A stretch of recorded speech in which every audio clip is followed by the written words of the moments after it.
everyone, welcome back. I'm Inga and this is Crime Rush, and this is going to be a quick intro for today because we are covering a case that is pretty wild and there's a lot to cover, okay? But if you are sensitive to this type of content, please turn away now, switch it off, and take care of your mental health first. But if you haven't guessed it, we are diving into the P. Diddy saga today. And if you haven't heard what's been going on with P. Diddy, then where have you been? Because it's been all over YouTube, it's been all over the news, and this story has sucked me in. Now, if you would have told me that he laundered money and essayed women and perhaps smuggled weapons, let's just say that, would I be shocked? No, not really. But you know what shocked me was the fact that this whole sex cult thing that's going on, and the trafficking, yes, but then also the homosexuality, because in my mind that just doesn't compute. And I think it's because the rappers, the rap industry, and these tough guys, they act so tough and they're getting girls and they're beating people up and they're not scared of anything, and now this. After this, we'll show you my phone. You can see all your friends and rappers DMing me. They're nudes. It's pretty weird, okay? And I don't know about you, but I'm getting a little bit paranoid now, and I'm really into hip hop. I know it doesn't look like it, but I listen to rap a lot, and every time I listen to a rapper now, I'm wondering, was P. Diddy there? Well, it's not funny, but still. This story in itself has rabbit hole after rabbit hole after rabbit hole, and I've been watching so many different things about it, and I just wanted one video with everything in it. Something that covers the most crucial parts. So that's what I'm doing for you today. So get ready, buckle up, because we are going for a deep dive into the life and career of... Oh, and I should probably add that I know he goes by many names, but I'm going to be referring to him as Diddy throughout this video, and in court documentations, they refer to him as Sean Combs or Mr. Combs. Also, one more thing before we get started, none of this has been concluded in a court of law, so everything you'll be hearing today will be alleged, so you will be hearing the words reportedly and allegedly right throughout this video. So nothing's been proven yet. P. Diddy is presumed innocent until proven guilty.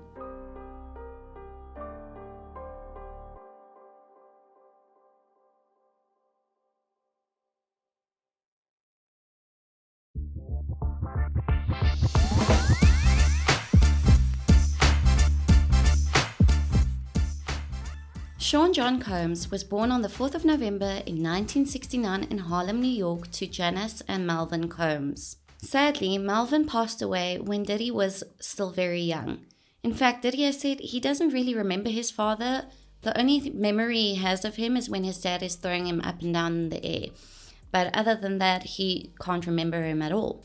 Janice told Diddy that Melvin had passed away in a car accident. But this was a lie. In fact, the truth was much more sinister than this. It turns out that Diddy's dad was shot in the head at Central Park West in Manhattan, and Diddy actually did his own research and found out that his dad was a gangster and a hustler, and this is what eventually led to his death. So when his father passed away, his mother Janice decided to move them to suburban Mount Vernon, New York. She worked 3 jobs to put him through private school. And when I listen to the stories, it really sounds to me like his mom really loves him and she really tried her best. But there are a few things that sound truly dodgy to me. Okay, first off, in his documentary, he says he started watching adult films. You know, it starts with a P, I can't say it. He started watching that when he was very young. And he said he lost his virginity at the age of 12. And then he also went on to say that he was so impressed with himself at how he could perform sexually at the age of 12. Now, that is just crazy. My son is 12.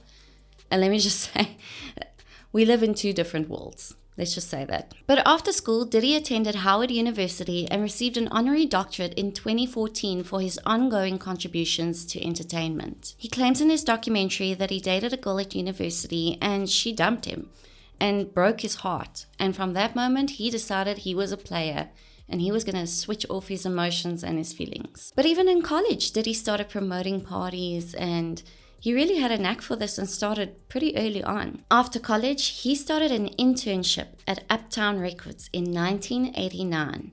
and this is where he got his big break in the music industry. At the time, Andre Harrell was president of Uptown Records, and he immediately took a liking to Diddy. And when I say he took a liking to him, I mean he really took a liking to him, if you catch my heavy drift. Soon Diddy was offered a full-time job, and when he was only 20 years old, he became the vice president of Uptown Records. Now this raised a few eyebrows because he was just an intern the other day, then he had a full-time job, and all of a sudden he's vice president. But how did he just break into this tough industry so quickly? Well, for that, we will have to take a look at Andre Harrell's history quickly.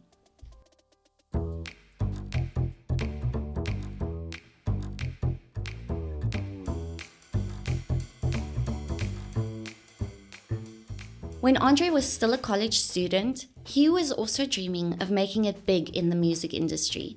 And then he was discovered by none other than Clive Davis. Clive Davis is famous for being the founder of Arista Records and for being one of the first moguls to come out as gay in that time. Clive took a real liking to Andre, and once again, you have to know what I mean by real liking. And it has been reported, and this is all allegedly, that all of Andre's success was due to him doing sexual favors for Clive Davis. And soon, in 1985, Clive provided Andre with the funding to start his own record label, Uptown Records, and this was under the umbrella of Clive's Arista Records. So now that Andre had his own record label, he started searching for rappers and artists to sign to the label. And he came across his first artist he would sign, and his name was Keefe-D. Now Keefe-D was very close with Diddy because they grew up together and he was like a big brother to Diddy. And so he introduced Diddy to Andre, and now it's all coming together, and this is how he got into the music industry. But it has also been alleged that Andre would expect the same favors that he was giving to Clive from Diddy, and that's how Diddy actually managed to get that vice president position so quickly. Andre Harrell had a beautiful personal assistant by the name of Kim Porter, and it is rumored that Kim actually walked in on Diddy doing a special favor for Andre, and she has been rumored to have footage of this. Okay, so that's just crazy. I don't know how she stayed with that. I would have had to share that with someone. It would have been so disturbing. But anyway, she couldn't have been so put off by this because in 1994, she would actually enter into a relationship with Diddy, and they had many kids together after that. But there have been many reports that this was a toxic relationship between Diddy and Kim. And in the early 2000s, the two of them decided to call it quits. Diddy soon moved on to other women, but when he heard that Kim was moving on, he was furious. He reportedly tapped her phone, tracked her whereabouts, and listened in on all of her conversations. And one day, he overheard a conversation of her flirting with Shakir Stewart, and he was beyond mad. Shakir Stewart was a respected lawyer and a record label executive. And when Diddy found out that Kim was moving on with someone so established, he was so jealous. So he tracked them down and he assaulted both of them. He hit Shakir with a chair and he punched Kim in the face, and he ended up breaking her nose. After this incident, Shakir was actually confiding in some of his friends, saying that he was very paranoid and he felt like people were following him and that there was a hit out on his life. And what do you know? In 2008, sadly, Shakir Stewart was found murdered in his own home. Now, I'll let you make up your mind about that one because there are many conspiracy theories around it and many believe that Diddy did this. But another thing that was quite suspicious was that in 2018, Kim Porter actually passed away suddenly from pneumonia. And many believe that Diddy was behind this too, because they say there were no warning signs. It was so sudden. She wasn't even sick. And all of a sudden she had pneumonia and she just passed away. But I'm not saying that this is what actually happened, but these are the rumors that are circulating around this story. But going back to when Diddy was vice president of Uptown Records, I have to say he really did put in the hard work. He didn't just get far by doing special favors. He really had a knack in this industry, okay, and he had a talent. And he would find his first artist in 1991 called Craig Mack, and he was an instant success. But Diddy was ambitious and he just wanted more. So he went on a lookout for another artist, and that's when he came across a local substance dealer and a person who would just rap on the streets, who we all know as the notorious B.I.G.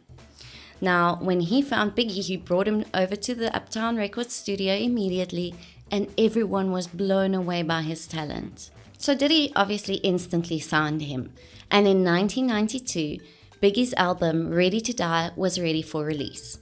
But there was an issue. Uptown Records didn't want to release it. They said the lyrics were just too explicit. And then some reports claimed that Diddy was actually fired due to his reaction to this. But it doesn't really make sense to me. When I did a bit of digging, I found out that soon after this, Diddy actually went on to open and start Bad Boy Entertainment, his own record label. But the reason why this is strange is because it was funded and partnered with Arista Records, which was also partnered with Uptown Records. And this is how the rumor goes. Diddy went behind Andre Harrell, who's the president of Uptown Records. He went behind his back to get to Clive. He did those special favors that Andre was doing for Clive. And he must have done them pretty well, because soon he was Clive's new number one. He was the favorite, and Andre Harrell was left in the dust. And that's how he got funding for Bad Boy Entertainment. Are you starting to get the idea here now? So this is like everyone's connected here. And everyone's doing favors for each other, which is very disturbing and very strange. But anyway, it is what it is, allegedly. So in 1994, Bad Boy Entertainment released their first record, and this was Craig Mack's Flavor in Your Ear. A few months after that, Biggie's album Ready to Die was released, and it was also a major success.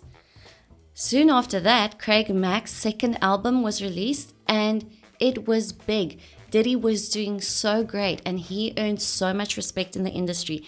People were coming to him for advice. Then Diddy went on to start something that he called the Puffy Flavor Camp. And honestly, that name, it just gives me the creeps. I think it's just because I know like sort of what goes on there. But the idea of this flavor camp is that young artists who were interested in becoming like rappers or music artists would go to his house, to this flavor camp, and he would sort of be a mentor for them and teach them the ways and also all they needed to know about the music industry. Now, L.A. Reid discovered Usher when Usher was only 12 years old, and he signed him to his record label when he was 13 years old. Interestingly, L.A. Reid's record label, which name is LaFace, is also under the Arista umbrella. So everyone, seriously, like I said, everyone's connected here. I don't know what the connection is with L.A. Reid and Clive Davis, but I can imagine, and I'll stop there. Anyway, so when Usher is like 14 years old, L.A. Reid decides that it's a good idea to send him over to Puffy's Flavor Camp to live with Diddy.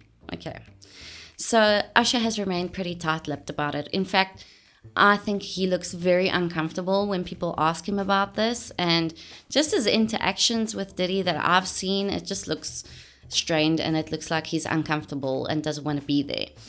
But he has mentioned, I think it was on the Howard Stern show, that he saw a lot of things and that it was kind of wild, but he said nothing specific.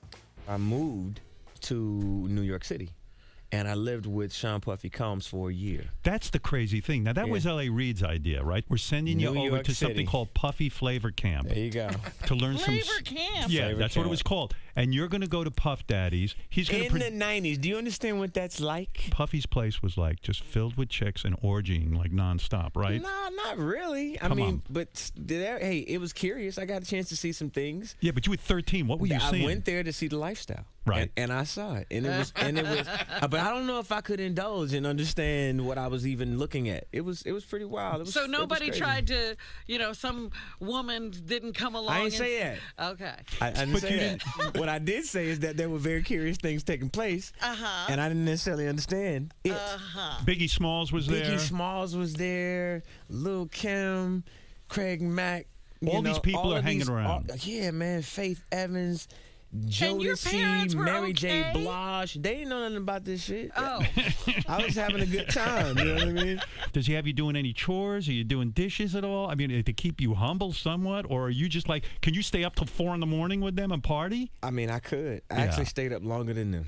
And do you have money? What's going on? I mean, I had like per diem. I had like, what like a living. life. Yeah, it's pretty crazy. 14 years old. You're a dad now. Would you ever send your kid to Puffy camp? Hell no. See? But Gene Deal, who used to work as security for Diddy, made it known to the world that Diddy did stuff to Usher and actually sent him to Scarsdale, New York hospital. Gene Deal didn't want to mention more on this topic, but he didn't have to because Jaguar Wright came right out and told us all about it. Hashtag no Diddy. Hashtag no Diddy. No Diddy. Do you have any views on Usher? Because a lot of things have come back to where Usher. they talk about his. Usher, I'm tired of Usher. Oh, okay. Goofy bitch. No. Got your asshole ripped open and the only thing it inspired was loyalty. They ripped your ass open. Gene didn't say it. He said, check the records at the hospital. I'm saying it. You got your ripped open. But back at Bad Boy Entertainment, Craig Mack put together another album in 1995, and he brought it to Diddy and asked him to release it. But Diddy was only willing to do this under one condition, and that was that Craig had to fire his then manager and take on a Bad Boy Entertainment manager. And Craig said no, because it turns out his manager was also his best friend, and he wasn't willing to do this. And this infuriated Diddy. Apparently he hated it that he couldn't have control over Craig Mack. So this is apparently where the relationship between the two turns sour, and Diddy from there on decides that he will not release his music, and also he will just stop paying him altogether. Now obviously Craig Mack felt completely betrayed by Diddy. I mean, he trusted him with his career and now he just completely turned his back on him. And reportedly, Diddy just wanted Craig gone. So much so that they say that he wanted him gone, like off the face of the earth. Now, Craig Mack has said that he was well aware of what Diddy was capable of and he feared for his life in that time and he always walked around with a weapon. But luckily nothing happened, even though there were a few close calls. He was safe and he is still alive today. But listening to this, I'm thinking of another incident now, and I'm thinking back to, I think this girl's name is Aubrey O'Day or something. She was part of this group he had put together on this reality show. I can't remember the show's name, but he put this group together called Danity Kane. And all of a sudden, I remember her talking about how he sort of not scammed her, but he also did something shady with her. And I'll try and find that clip and add it in here. I think you could imagine why somebody would want to fire somebody. Can you give us a little? I wasn't willing to do what was expected of me. Not talent-wise, but in other areas. Mm-hmm. And were other girls doing? I was the only one that was in those types of positions. Wow. When you look back on that, how does that make you feel?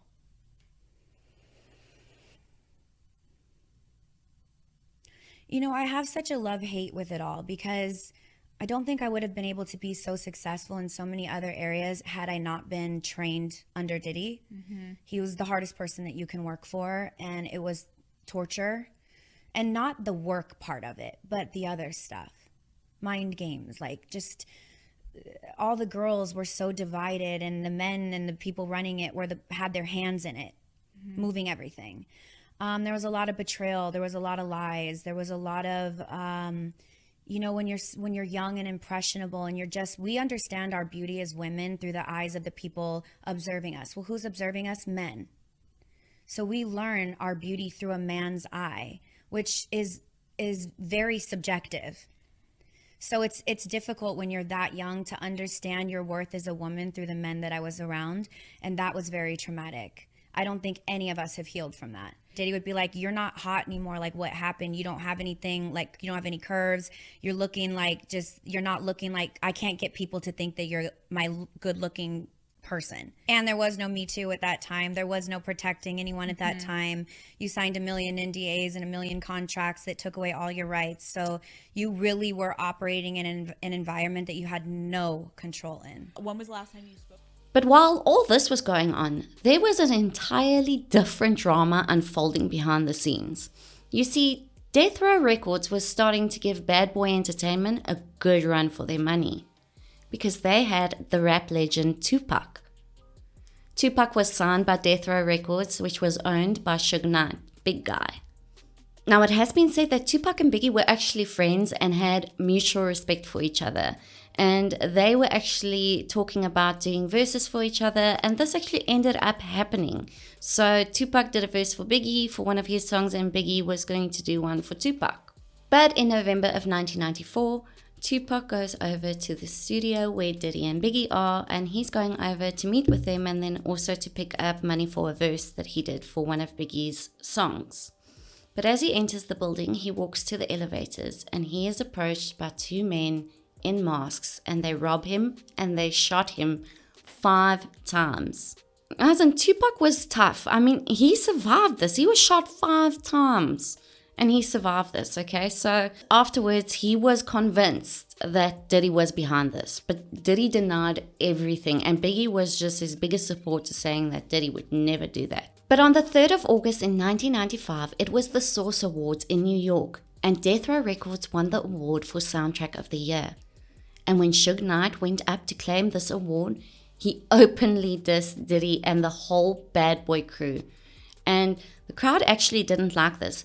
You have to remember, this was in New York. This was Diddy's domain. And this is where many believe the real rivalry between Bad Boy Entertainment and Death Row Records started.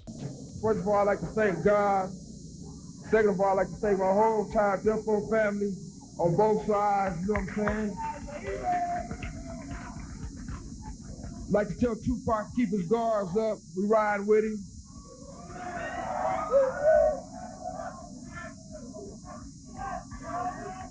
And one other thing I'd like to say, any artists out there want to be an artist and want to stay a star, don't want to have to worry about the executive producer trying to be all in the video, all on the record, dancing. Come to Death Row.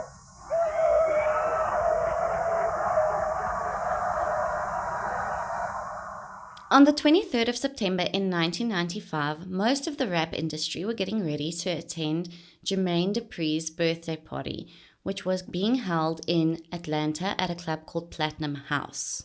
But Diddy and his Bad Boy crew were actually there before the club even opened. They were just sitting around chilling, having a few drinks and waiting for the party to start. But at 10 p.m., the Death Row record crew showed up and Suge Knight marched in, and he headed straight for Diddy.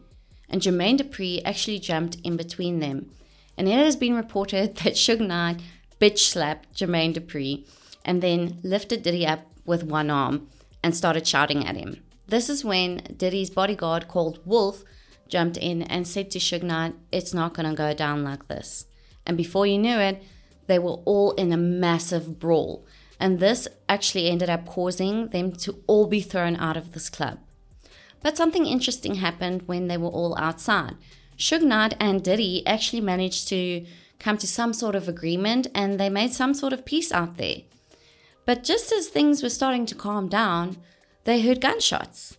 And when they looked across the street, there was this random man just shooting his gun up in the air. And while they were all looking at this and they were all focused on this man trying to figure out what was going on, a man walked behind Big Jake, who was Suge Knight's best friend and head of security, and sadly shot him, and he died right there. Suge was obviously devastated by this, but nobody saw who did it. Everyone was focused on that guy that was shooting his gun up in the air across the street. Nobody saw anything. But a few days later, 3 witnesses came forward and said that they saw it was Wolf, who is Diddy's bodyguard, who shot Big Jake. Soon after this, Wolf was arrested, but he beat his case and he walked free.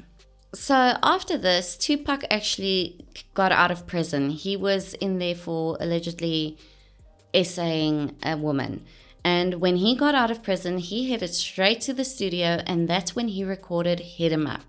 Now, let me just say, I listened to this song before I started recording, and wow, it is so disrespectful. But I do understand how he was feeling like some kind of way about Diddy and about Biggie after everything that happened. I mean, he was shot.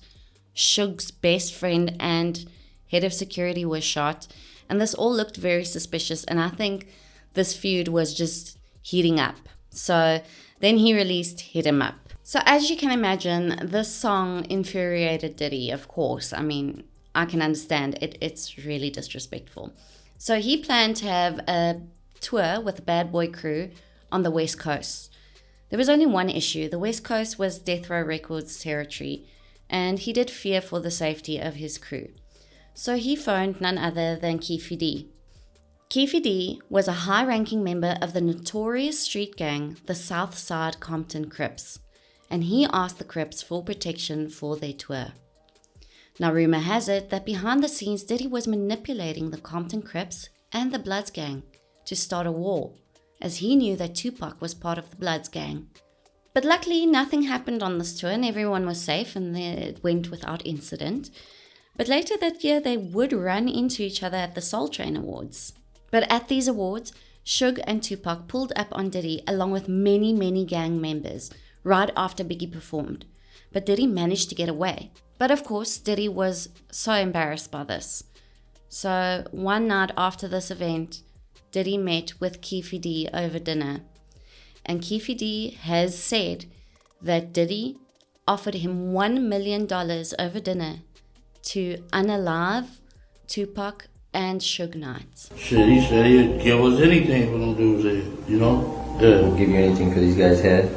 Yeah, he said it in front of all the people. I couldn't believe it. You know what I'm saying? In Anaheim? Yeah. Whole room full of Crips. So this is after Jake got killed. So he was on point. He was worried about something happening. Yeah. Suge had miles off about a bunch of different stuff, so he was scared. He was scared to death. Yeah. Okay.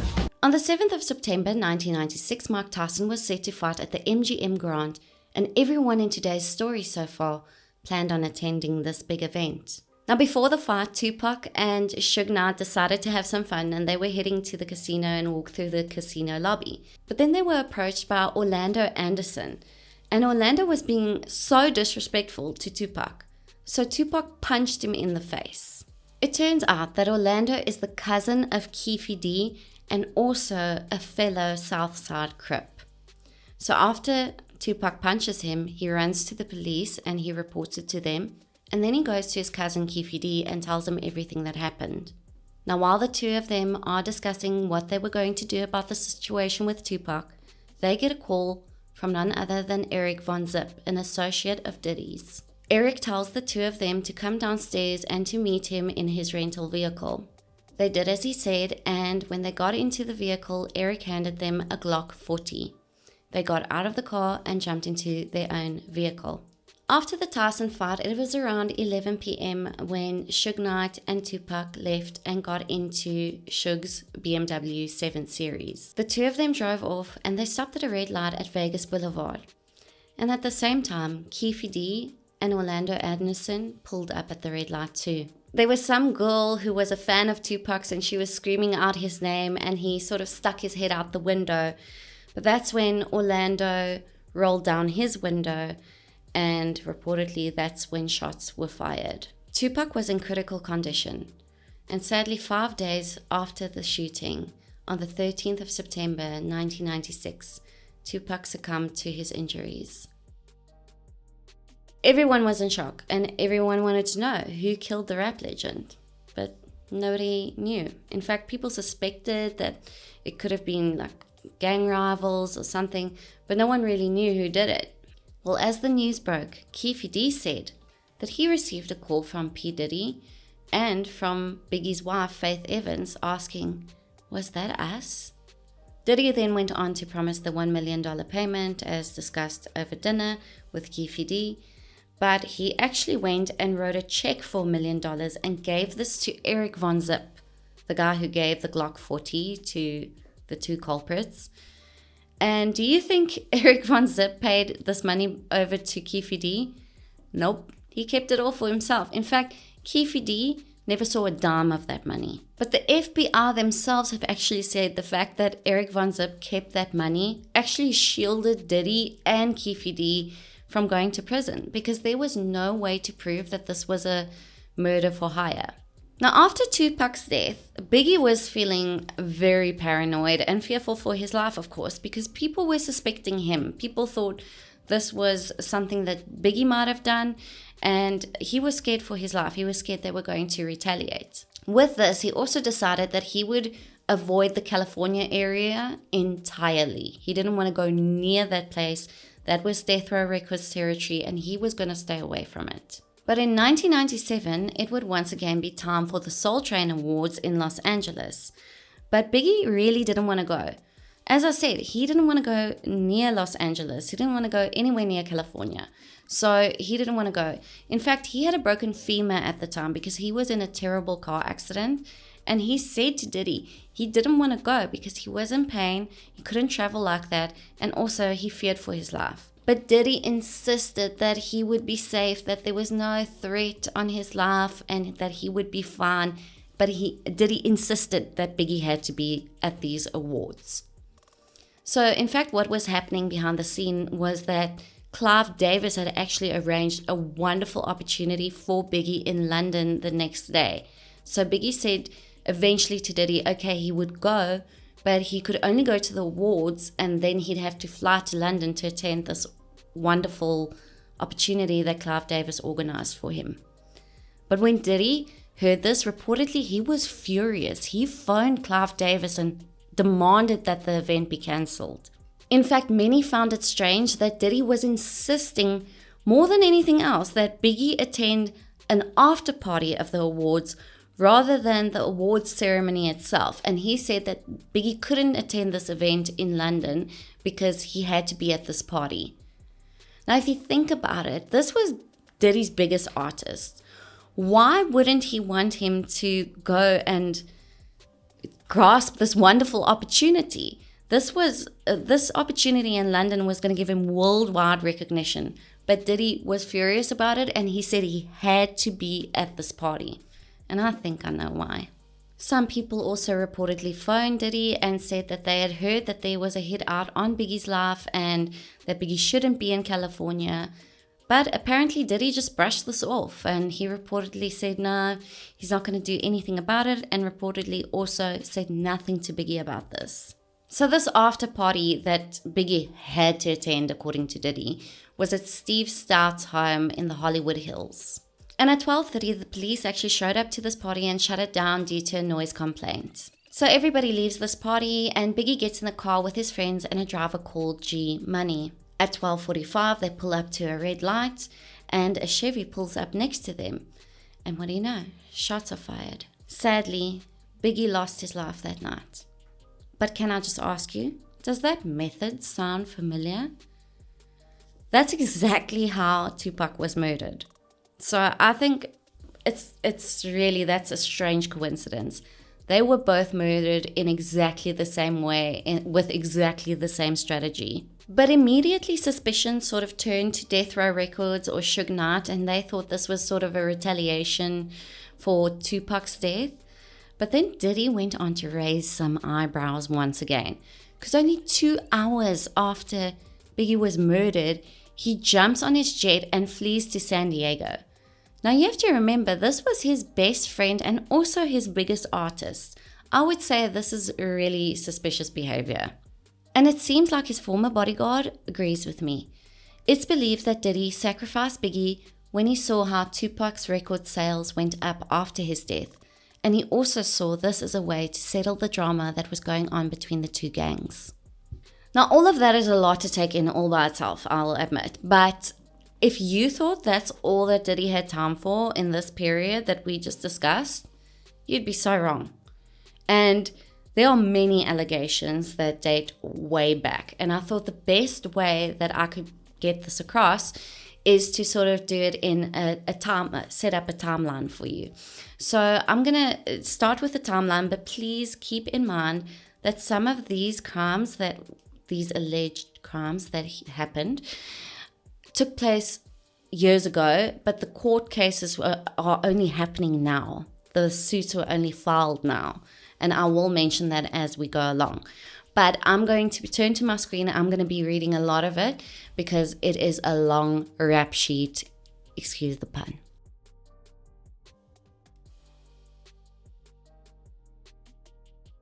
So in 1990, Diddy and the R&B singer Aaron Hall allegedly assaulted an unnamed victim and a friend after a music event, then beat her several days later when confronted. Now, this is according to a 2023 lawsuit. This is one of the lawsuits that came out after Cassie came forward, and we'll get to that part. In 1991, Diddy allegedly put substances in a drink unbeknownst to the victim, forced himself on her sexually, videotapes 19-year-old Joy Dickerson after going on a date with her. And this is also according to a 2023 lawsuit, also one that followed after Cassie came forward. Then in 1996, he was found guilty of criminal mischief for threatening a photographer from the New York Post with a gun.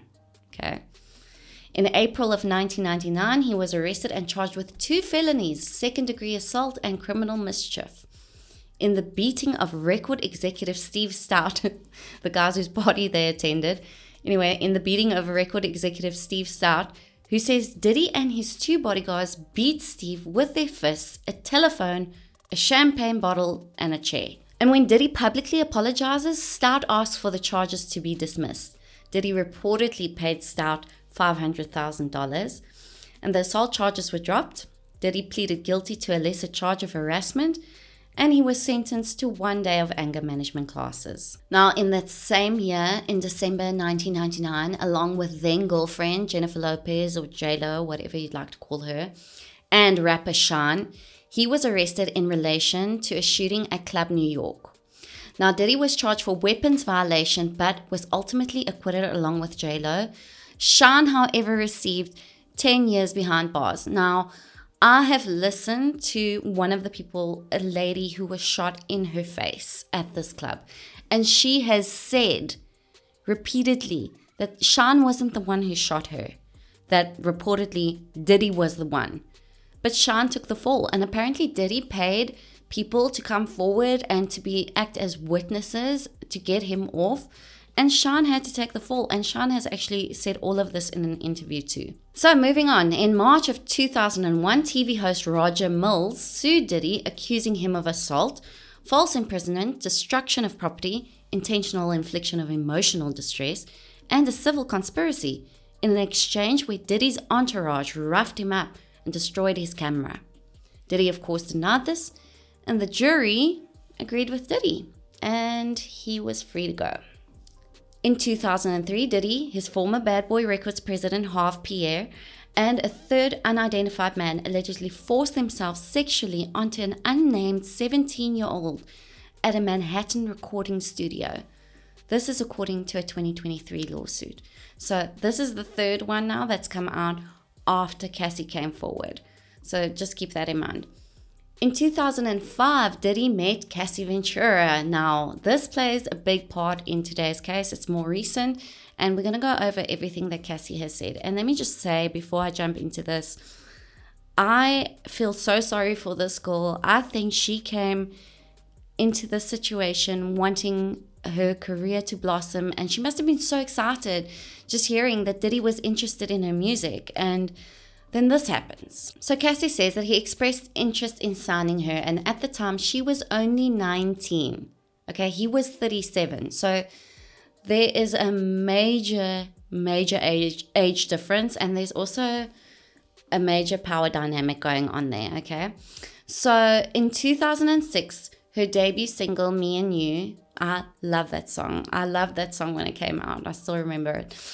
and it was released, and her self-titled album dropped the same year. Now, according to Cassie's 2023 lawsuit, which she filed in November, this is where Diddy's vicious cycle, and I quote, vicious cycle of abuse began. Cassie alleges years of physical, psychological, and emotional abuse. She claims he forced her to purchase and take illegal substances.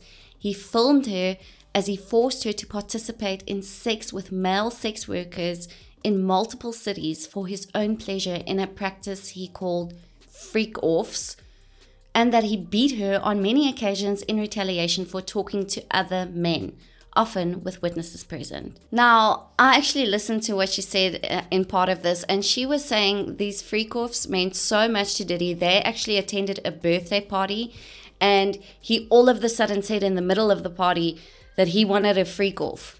So she had to stop everything. She had to solicit sex workers, get everything ready, and he would allegedly give her substances to help her perform throughout the night for his pleasure. And I just think it's disgusting. I think it's just so disturbing, and my heart really goes out to this girl because I think she was just trapped in a horrible situation. Cassie goes on to claim that all aspects of her life were controlled by either Diddy or his management companies. She claims he paid for her apartment and all her living expenses, and that he had access to her medical records. And I quote, for instance, when she began experiencing memory loss, potentially due to excessive illegal substance use and or head injuries caused by Diddy's beatings, her MRI results were provided directly to Mr. Combs. Okay, that's insane. Why would they give it to him? But that just shows you how much control he has and how much power he has, that he can just tell people to do this and they listen, tell doctors to provide her personal information to him. Okay, very disturbing. So, I continue. He also allegedly repeatedly arranged for his staff to drive Cassie to certain doctor's appointments, probably doctors that he could pay off. In this way, Diddy exerted ownership over Cassie. Cassie also alleges that Diddy said he was going to blow up the car of rapper Kid Cudi, whom Cassie was just talking to, and he showed interest in Cassie. Okay, it was nothing, it wasn't even a big deal. But Diddy obviously overreacted to this. So he said he wants to blow up Kid Cudi's car, but he wants to do it when he's at home and when all of Kid Cudi's friends are present. He wants them to witness this. And around this time, Kid Cudi's car explodes in his driveway. Kid Cudi goes on to confirm this in the New York Times. I'm continuing with Cassie's statement now, and it says that after multiple attempts to sever ties with him, Cassie says she met with him to have dinner and believed it was to talk about concluding her Bad Boy Entertainment contract and also to have a discussion about concluding the relationship for good. So she just wanted out. But after dinner, Cassie alleged he forced himself into her apartment and forced himself onto her sexually. Reportedly, soon thereafter, Cassie Ventura took steps to completely separate herself from him, including by leaving the home that he paid for and returning the car he purchased for her. Good for you and good riddance to him. Cassie accused Diddy, and I quote, of years of sexual misconduct, harassment, sex trafficking, and forcing himself or others on her sexually.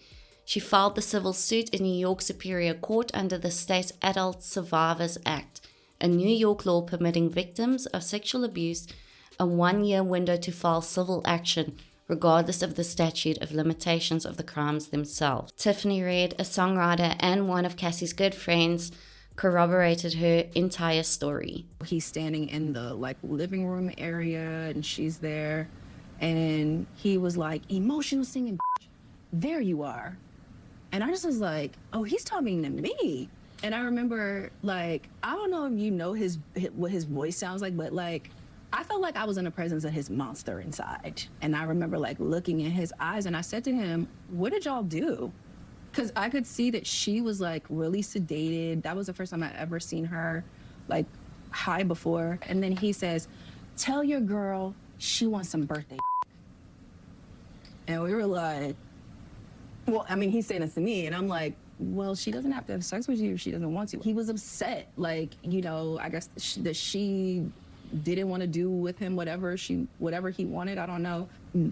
I don't feel like I could advocate for myself in that moment. Like, I realized, like, oh, this guy is dangerous. Red says it was only a few months ago that Cassie told her what was really going on that night in 2015, that it all stemmed from the music executive wanting her to take part in what he called a freak-off against her will. What did Cassie tell you about these freak-offs? You know, that he would hire these, like, sex workers, and, like, they would have, you know, sex with her or whatever, and he would watch and tell them what to do. In her lawsuit, Cassie alleges she was forced to participate in freak-offs throughout her relationship with Diddy. Red learning recently one horrific detail from Cassie. She told me the only time he was willing to do anything or work on her music, go through any plans, any of that, was when she had a freak-off. So all of our music, all my work, to find out that, like, I spent all these years writing these songs for him to rape my friend to, like, is just disgusting. In the lawsuit, Cassie detailed the physical abuse she says Diddy committed, including an instance where she was put in a hotel room for days to heal. Red says Cassie recently told her about Diddy giving her a black eye before the premiere of her 2016 film, The Perfect Match. I remember one time her telling me that, I think it might have been The Perfect Match, that movie that she was in, and she told me that she had a black eye under her makeup. Do you believe Diddy is a dangerous person? Yes. Diddy, via his attorney Benjamin Brafman, told the New York Times, quote, Mr. Combs vehemently denies these offensive and outrageous allegations. For the past 6 months, Mr. Combs has been subjected to Ms. Ventura's persistent demand of $30 million under the threat of writing a damaging book about their relationship, which was unequivocally rejected as blatant blackmail. Despite withdrawing her initial threat, Ms. Ventura has now resorted to filing a lawsuit riddled with baseless and outrageous lies, aiming to tarnish Mr. Combs' reputation and seeking a payday. Now get this, one day after she filed the suit, Cassie and Diddy settles outside of court, and allegedly he paid her $30 million. Okay, so you have to think for yourself now. If you are guilty, okay, you would definitely pay that money to shut the person up, because you don't want to go to trial with this, especially if you are someone with like him, you know, so in the public eye. You don't want this to play out in front of the world, especially with all of these details. But if you were innocent, there is no way you would pay $30 million, because then you would say, I have nothing to hide. Let's go to court. She won't have evidence. But this is not what happened. He quickly moved in and he shut her up.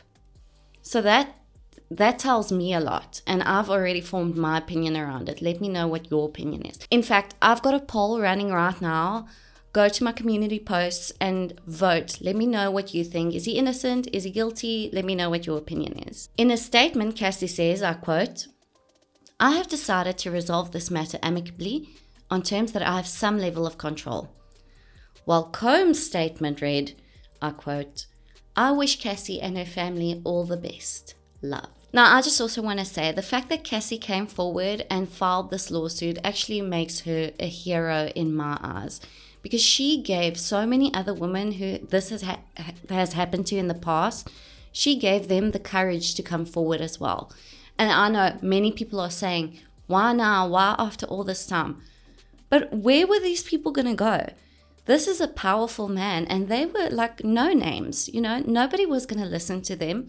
Perhaps they tried, but sometimes it takes one person to stand up to the big, tough, powerful person to encourage others to do the same. And also what he allegedly did to Cassie is just horrific. In fact, the freak-off thing is so disgusting, because he basically pimped her out and for his own enjoyment, and he wanted to watch. And let me tell you, the reports are that he didn't just watch, he joined in with the women and with the men. So this was just all kinds of freaky going on there. And I have never felt more vanilla in my life, because I'm telling you right now, I could not survive in that room. Definitely not. So I really feel for this girl. I'm happy that she's out of it.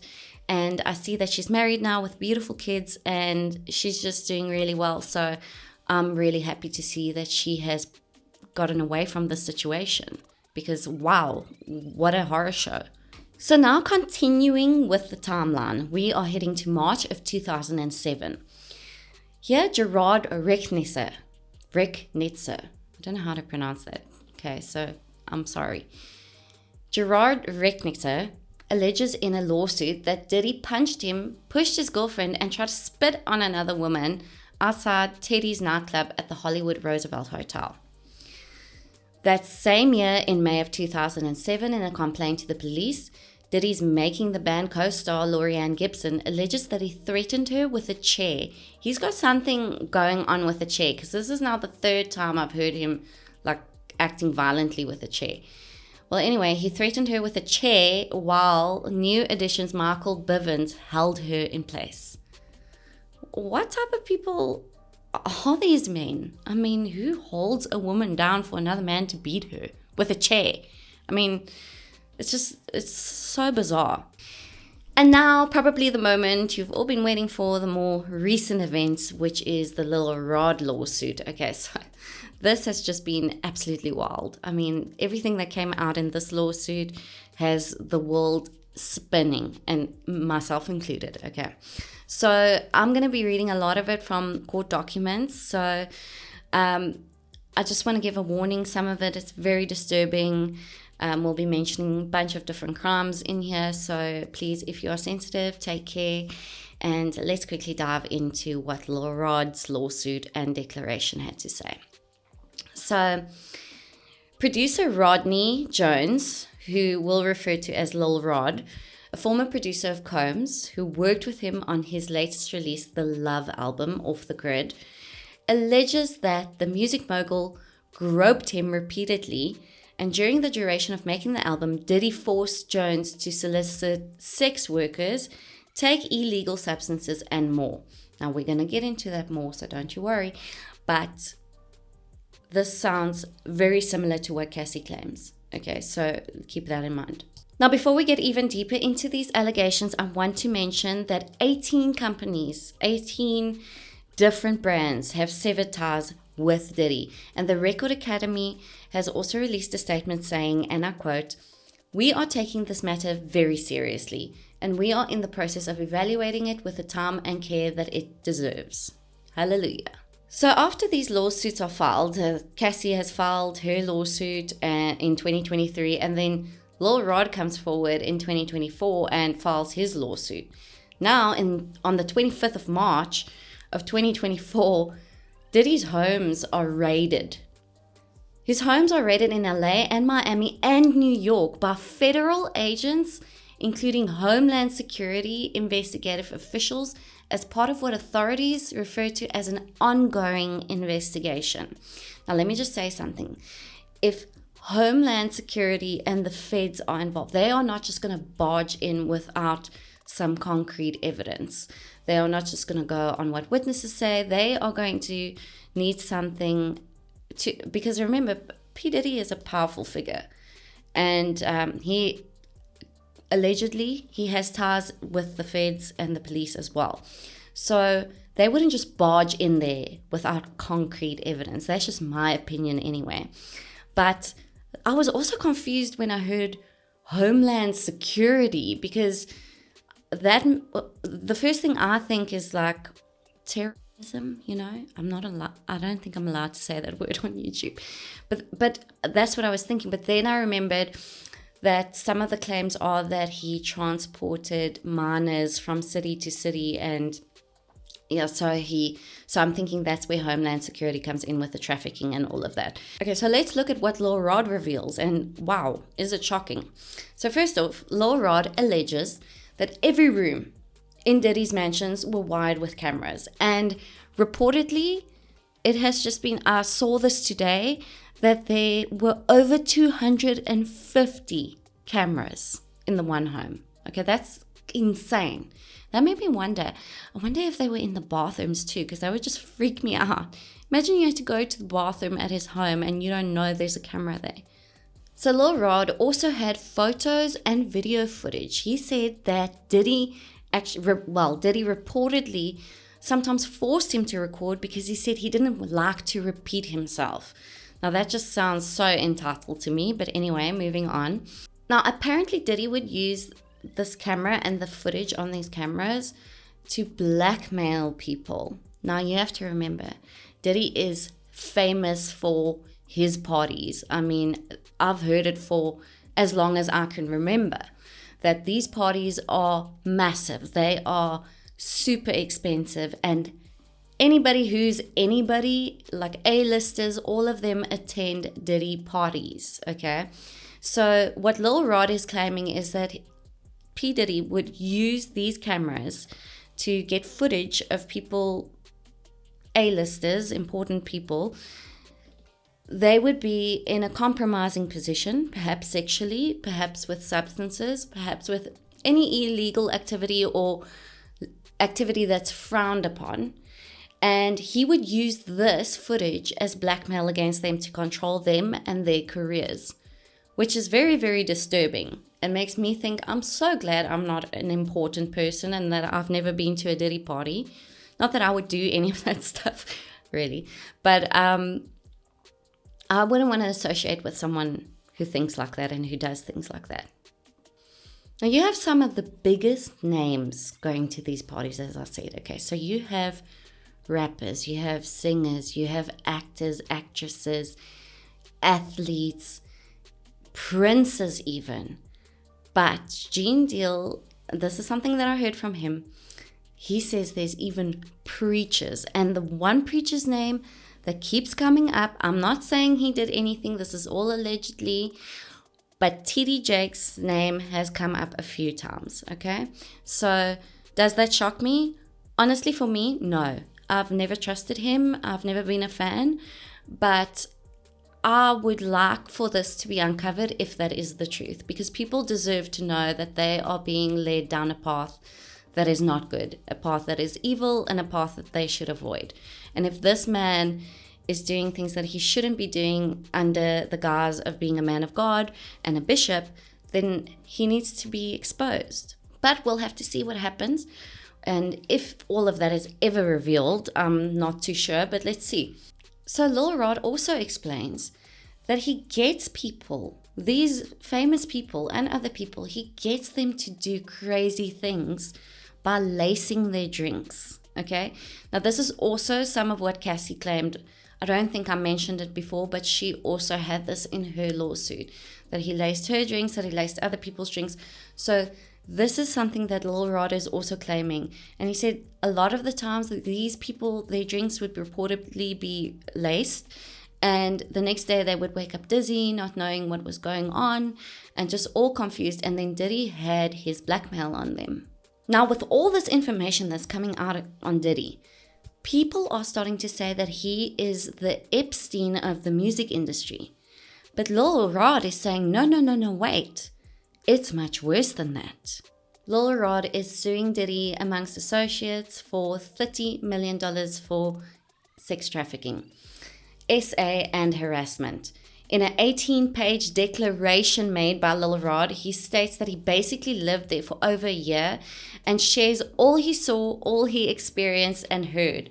Okay, he claims to have hundreds of hours of video footage of Diddy and his inner circle.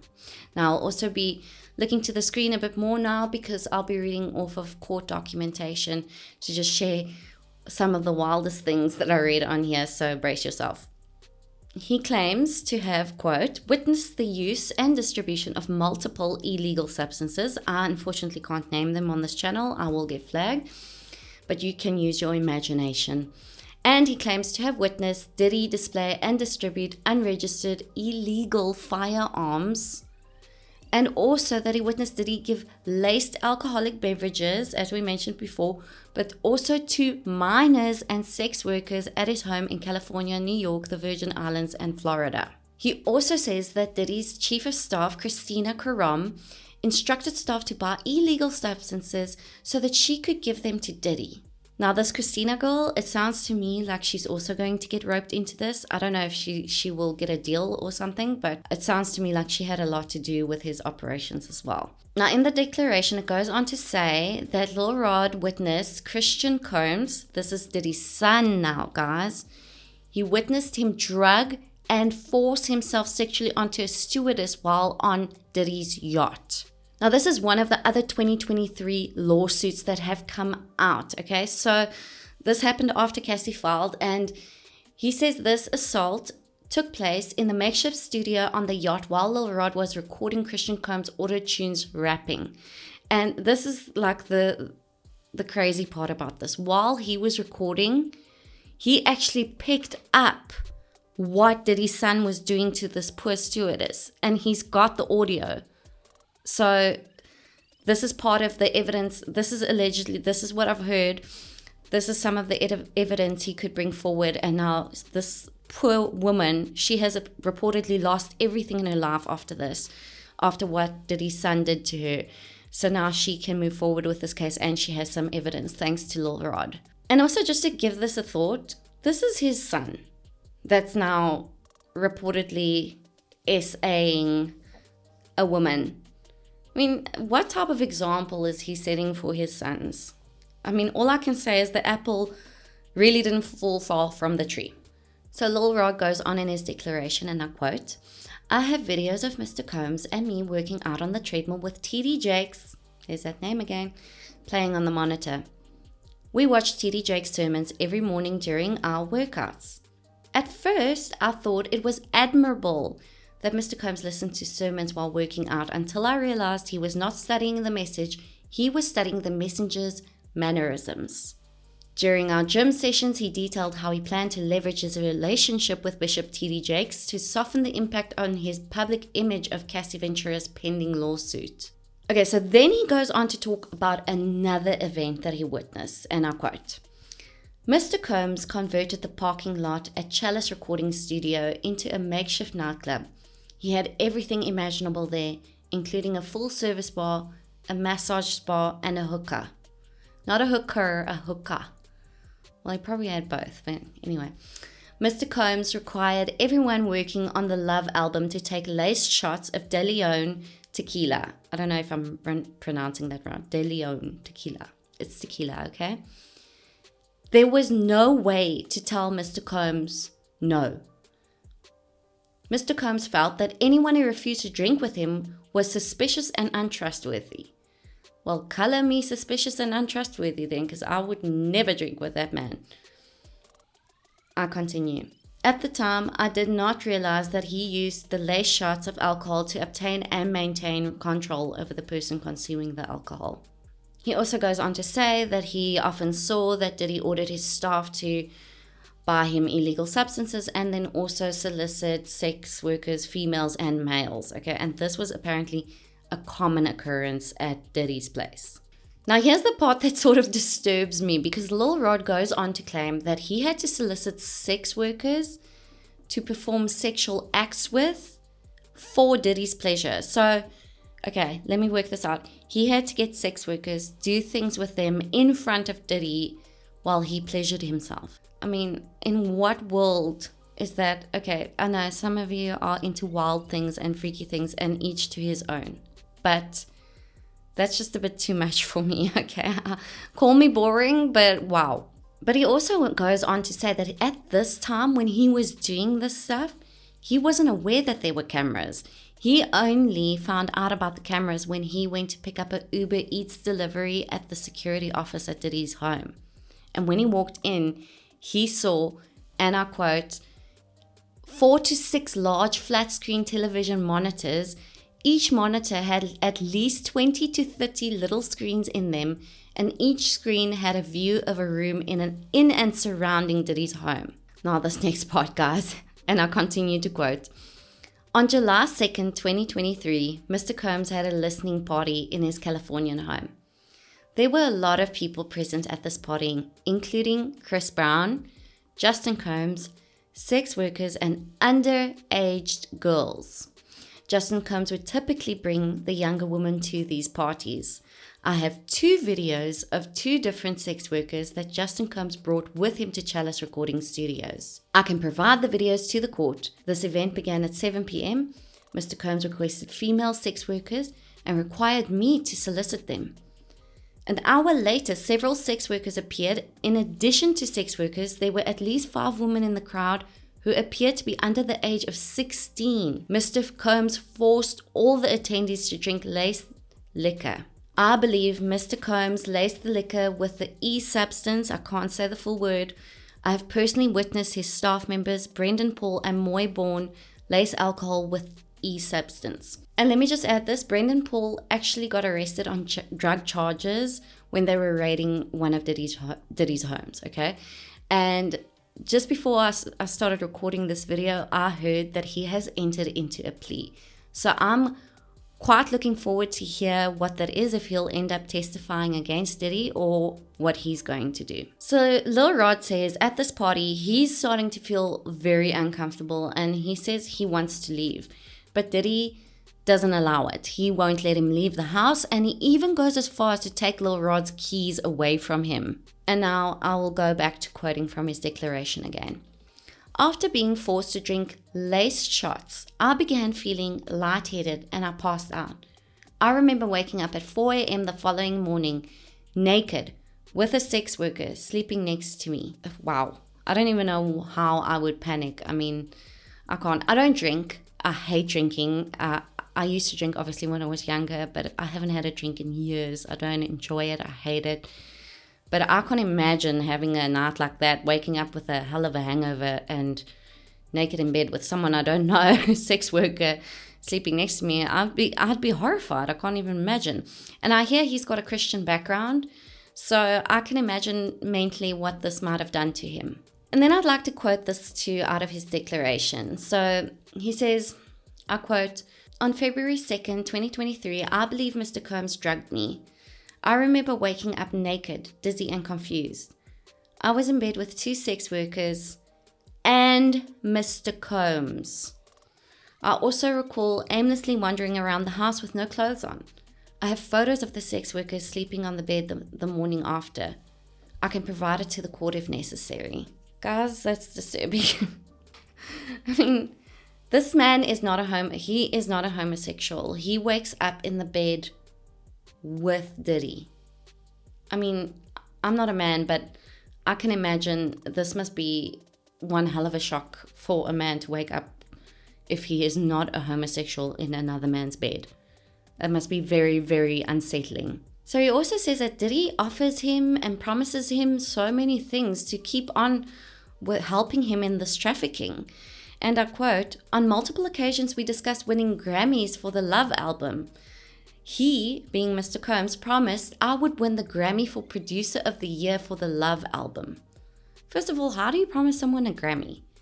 I'm wondering, does he have connections there or something? I don't know. But anyway, moving on, I quote, I continue. "He offered me $250,000 to purchase all the instruments I wanted. He promised me ownership of his $20 million property in Miami, Florida. He promised to give me access to record label executives like Lucian Charles Grange and Ethiopia Habtemarian." End quote. So, another thing he said that happened while he was at Diddy's one home, he said he went to use the bathroom while they were all sitting around, and he went into the bathroom, and at the time, Diddy was seeing, I don't know what their relationship was. It sounds like they were seeing each other. It sounds like she was on payroll. I'm not sure what she was. The rumors are that she was a paid sex worker. Her name is Young Miami. And she had her cousin there, and her cousin burst into the bathroom while Lil Rod was in there, and his penis was exposed, and she performed something on him with his penis exposed. So he pushed her away because he wasn't interested in her for some reason, for whatever reason, I'm not sure. And he could hear, while this was going on in the bathroom, he could hear Diddy and everyone laughing reportedly. So he felt that this was a setup. They had sent her in there. And he said when he came out of the bathroom, Young Miami's cousin continued to undress herself completely. She was completely naked in front of everyone, and she straddled him and tried to have sex with him in front of everyone while everyone laughed. This just sounds like it's so wild there. It's like, I don't know, I think my eyes would be popping out. I think I would feel so uncomfortable, and I really do feel sorry for this guy. If what he says is true, I believe him, but it needs to be proven still. So let's continue. Now, just to shorten it a bit here, because this is a massive declaration that Lil Rod has, I've written down some key points that I'd like to read to you. So this is what Lil Rod's declaration says. Diddy allegedly threatened to beat him and eat his face. Diddy allegedly said he was willing to kill his own mother to get what he wanted. And he had gang members and dealers visit him. Lil Rod witnessed Diddy hand out guns from hidden rooms in his bedroom. Now, the hidden room thing sounds kind of cool to me, but not to hide illegal stuff, just to have like a hidden room, you know? I found, never mind. He saw individuals bring bags of cash to Diddy's home. Diddy apparently even bragged that he had Daphne Joy, which is 50 Cent's baby mama, on payroll as one of his sex workers, and bragged about shooting a woman in the face in 1999 in New York and getting away with it, and bragged about reportedly getting Jennifer Lopez to sneak his gun in the night of the shooting and the influence he had over her at the time. Now, let me just say, that's the woman I was talking about that came forward that night with Sean, when Sean got 10 years and Diddy was acquitted along with J-Lo. She said Sean didn't shoot her. Now, this is the same woman we're talking about here. He also claims, and I quote, Diddy walked around naked in front of him and forced him to watch him shower, and that Diddy repeatedly groped him or touched his anus or his crotch without his consent. Sorry, I'm not laughing because it's funny. It's the word anus that gets me every time. And I'm wondering, and I'm sorry if I'm making this completely graphic, but how do you grope someone's anus? Because if I think of anus, it's not the bum, it's the asshole. So I'm sorry. But how do you do that? How do you grab someone's anus? I need clarity on that one. I'm sorry. It's so inappropriate. Stop laughing. I'm not going to laugh anymore. Okay. So he groped those parts without his consent, okay? He also says he believes Diddy was grooming him and trying to pass him off to his friends like Cuba Gooding Jr. And there's actually a photo of Cuba sitting super close to Lil Rod, okay? And that just looks very uncomfortable to me. And I've heard stories and rumors before of Cuba Gooding Jr. So this is not completely out of whack for me, but this poor guy, sounds like he had a hell of a time there. Okay, so he says Diddy made him watch videos of A-listers that were getting involved in homosexual activity, and by doing that he was trying to sort of coach him and trying to say, oh, everybody partakes in this is normal, this is something you should do. So once again, this is someone, he's heterosexual, he's not homosexual, and he's getting this wonderful opportunity. He's working with P. Diddy and he's getting his big break in the music industry. Can you imagine how excited this guy was? And then he has to deal with this. I mean, honestly, guys, no. He also said that Diddy made it very clear that he had ties with extremely powerful individuals, and elite organizations, and that these organizations and people funded his lifestyle. Okay, so now I want to stop there, and I want to ask you what you think of first when you hear elite organization. I know what I'm thinking, but pop it down in the comments, and the first person to comment what I'm thinking, I'll pin that comment, okay, because I'm thinking it. And there's been a lot of rumors about him being involved with that group, okay, so now one of the most shocking claims that Lil Rod is alleging here, and I'm going to quote again from court documents, and this is very disturbing. Once again, another warning: if you're sensitive, switch it off, because I'm going to delve into something a bit more serious. Not that the other allegations weren't serious, they obviously were, but this is now going more to the side of murder that we'll be discussing. Okay, so Lil Rod alleges that he was present when Diddy and his son Justin Combs murdered someone, and they got away with it. And this is what he says happened, quote, On On or about September 12th, 2022, Mr. Combs held a writers and producers camp at Chalice Recording Studio at 845 Highland Avenue, Los Angeles. Present at this camp were Mr. Combs, his son Justin Combs, and Justin's friend named G. Mr. G is a 30-year-old tall African-American male. In addition to these individuals, other musicians were present at the camp. One evening during this camp, Mr. Combs, Justin Combs, and G were in a heated conversation. That conversation was moved out of the studio and into the restroom adjacent to where Mr. Jones, who's Lil Rod, was sitting. Mr. Jones was approximately 2 feet away from the bathroom when gunshots rang out. Mr. Jones recalls hearing multiple gunshots. Mr. Jones immediately went into a state of shock and feared that he would be shot next. After the shooting ended, a crowd gathered around the restroom. When the door finally opened, Mr. Combs and Justin Combs exited. G was lying on the restroom floor in a fetal position, holding his stomach and bleeding out of his leg and hip area. Everyone stood around looking upon G. Frustrated by the lack of aid to G, Mr. Jones dropped everything, ran to G, and immediately began placing pressure on G's gunshot wound to his stomach. As he was applying pressure on his stomach, Mr. Jones realized that G was gushing blood from another area near his leg and hip. Mr. Jones asked the crowd to call an ambulance. Mr. Jones lifted G and brought him to the ambulance at the studio's front. At this time, Mr. Combs and Justin disappeared to another part of the studio. Mr. Combs gave strict instructions to inform the police that he had nothing to do with the shooting. He also forced Mr. Jones to lie to the police by telling them that G was shot standing outside the studio by a drive-by assailant. And you know what? It seems like the police just believe this. Well, in actual fact, if I'm honest, it actually looks like the police were paid off. Because Lil Rod even has a photo of the crime scene and you can clearly see the blood in there. But the police just accepted the story that it was a drive-by assailant who shot G. A fake police report was produced and CBS News reported, quote, "Man shot outside party at Hollywood recording studio." So now the police has a fake record and the media is reporting this fake event. He was definitely shot inside the house and not outside.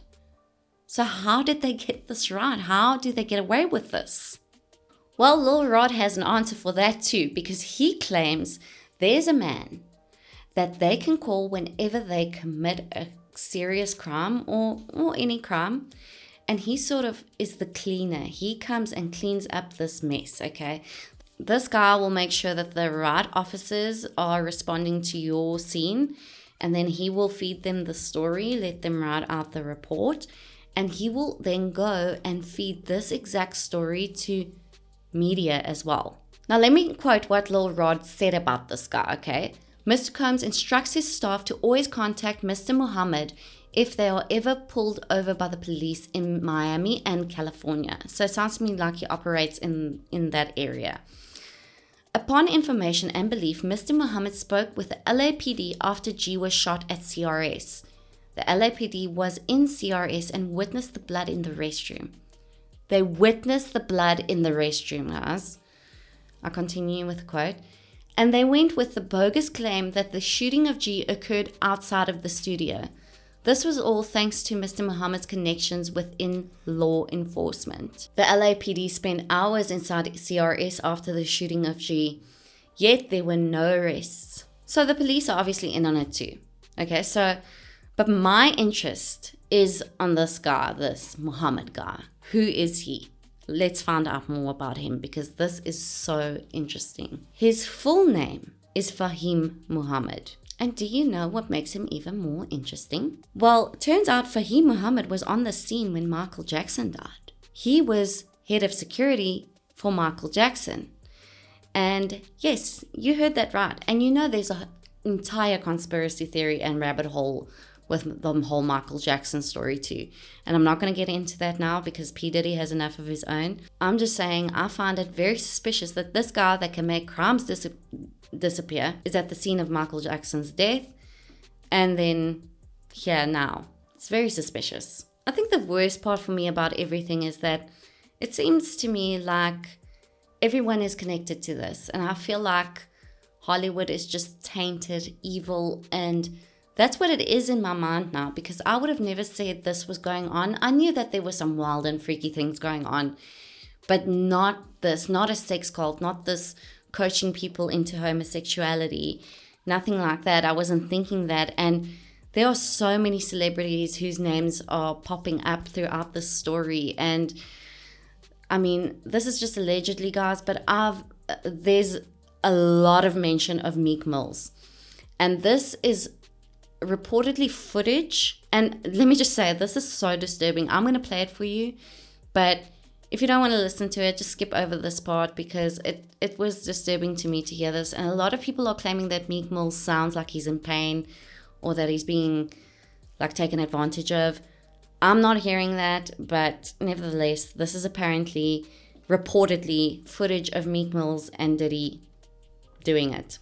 Okay, so guys, that's disturbing. I'm so sorry I had to put you through that, but this is what I'm dealing with. This is the stuff that's got me sucked in at the moment, and I actually don't have words after that audio. Now, Justin Bieber is also another name that keeps coming up. There's a lot of footage. There's this footage of Diddy patting him down and checking if he's got wires on him.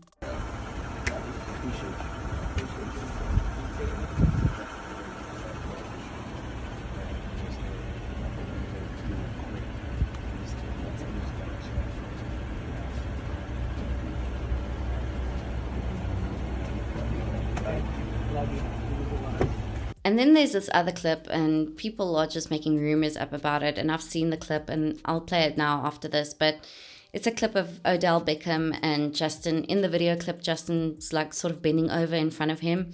And people are saying that he's doing like, he's doing that. I'm not going to say it. BJ. And that he's wiping his mouth afterwards. But I don't see that in that video. Let me know if you agree with me. But that could be many, many things. Okay, so I'm going to play that clip for you now and you can decide for yourself.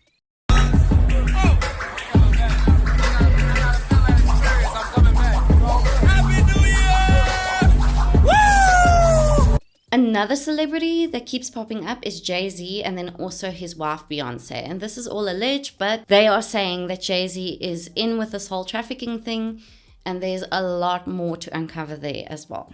So I'm quite interested to find out if that will happen and what other names are going to come out if they do. Because we all know with the Epstein thing, yes, there were names released, but nothing was ever done with that. And I'd actually like to know why. But many celebrities have been mentioned. I mean, Ellen DeGeneres, Justin Bieber, Usher.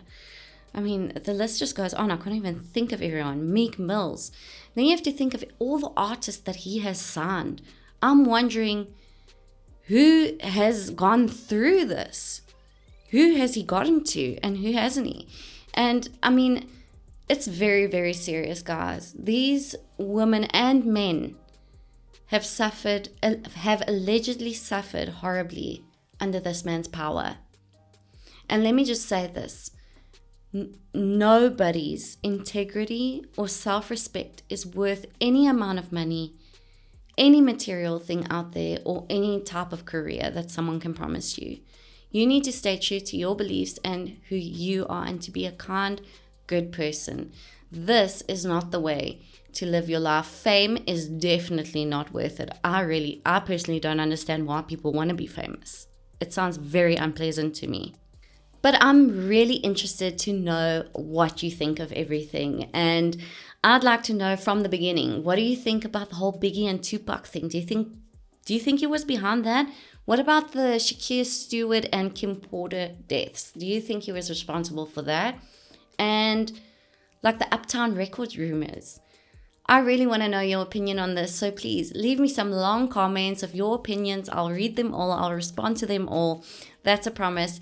Thank you so much for sticking with me through this horrible, horrible case. And I know we are all sort of into it, and I'm here for it all. I mean, I'm watching this daily. So let me know if you'd like an update as soon as we hear more. I'm going to be watching it anyway, so I might as well report on it. But I'd like to thank you, and let's do advice for the day. Never ever in your life attend a Diddy party, and you should be safe.